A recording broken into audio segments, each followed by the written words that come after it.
আর বন্ধুরা, আমি সুস্মিতা আজ চলে এসেছি আবার একটা ছোট্ট মিনি ব্লগ নিয়ে তোমাদের সামনে। তো আজ ছিল রবিবার, সকালে ঘুম থেকে উঠে বেডশিটটা চেঞ্জ করে নিলাম।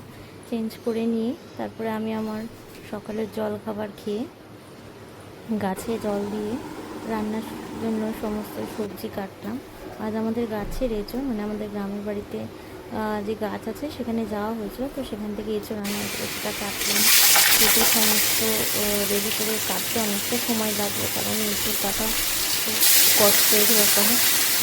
তো এঁচোড় কেটে নিয়ে তারপরে একটু রান্নার জন্য রেডি হয়েছিলাম সমস্ত কিছু কেটে।